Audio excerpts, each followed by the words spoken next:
Hello everyone, কেমন আছেন সবাই? আশা করি সবাই খুবই ভালো আছেন। আজকে আরেকটি রেসিপি নিয়ে হাজির হয়ে গেছি।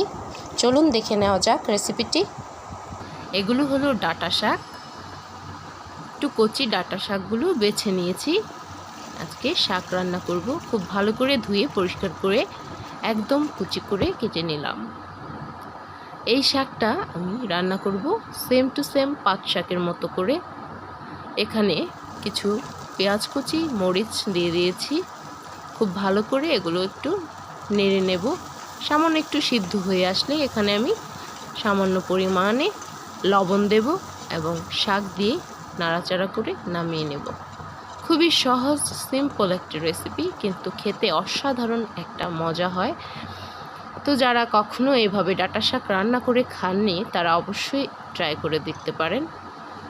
এত মজা হয়, আসলে ফেলে দিলে আফসোস লাগে।